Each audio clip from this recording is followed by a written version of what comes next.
మంగళకరమైన ఈ వేళలో ధర్మం మురిసిపోయేలా, ప్రకృతి పులకించేలా మన తెలుగు లోగిళ్లలోకి సంక్రాంతి లక్ష్మి అడుగుపెడుతోంది. భారతీయ సంస్కృతిలో పండుగ అంటే కేవలం పిండి వంటలు, కొత్త బట్టలు మాత్రమే కాదు.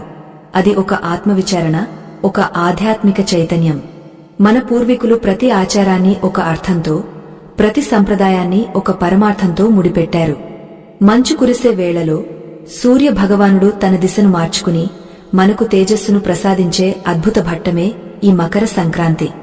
ముందుగా ఒక విన్నపం. ఈ ధర్మ ప్రయాణంలోకి అడుగుపెట్టే ముందు మీ మనస్సును ప్రశాంతంగా ఉంచుకోండి. ఎవరికైతే మన ప్రాచీన రహస్యాలను తెలుసుకోవాలనే జిజ్ఞాస లేదో, ఎవరికైతే ఈ 30 నిమిషాల సమయాన్ని కేటాయించే ఓపిక లేదో, వారు ఇప్పుడే ఈ ప్రయాణాన్ని ఆపివేయవచ్చు. ఎందుకంటే భక్తి అనేది ఒక తపస్సు, ధ్యానం అనేది ఒక నిధి. నిశ్చలమైన చిత్తం లేనివారికి ఈ పురాణగాథల పరమార్థం బోధపడదు.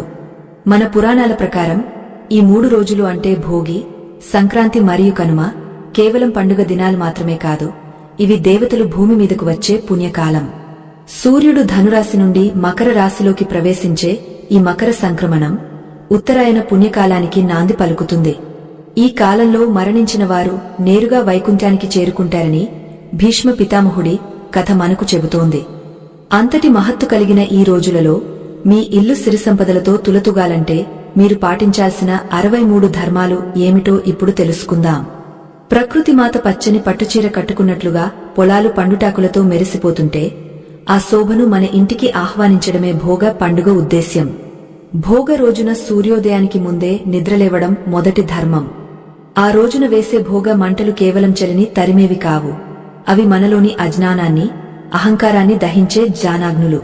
పాత వస్తువులను మంటల్లో వేయడం వెనుక ఉన్న అంతరార్థం ఏమిటంటే, మనలోని పాత అలవాట్లను, పనికిరాని ఆలోచనలను వదిలిపెట్టి కొత్త వెలుగులోకి అడుగుపెట్టాలని. భోగ నాటి ఉదయం అభ్యంగన స్నానానికి ఒక విశిష్టత ఉంది. నువ్వుల నూనెతో ఒంటికి మర్దన చేసుకుని తలస్నానం చేయడం వల్ల శరీరంలోని జడత్వం తొలగిపోయి నూతన ఉత్సాహం వస్తుంది. ఈ స్నానపు నీటిలో రేగుపండ్లు, చిల్లర నాణేలు వేయడం కొందరి ఆచారం. రేగుపండును సూర్యఫలం అని పిలుస్తారు. శివుడికి ప్రీతిపాత్రమైన ఈ ఫలాన్ని తలమీద పోసుకోవడం వల్ల నవగ్రహ దోషాలు తొలగిపోతాయని పండితులు చెబుతుంటారు.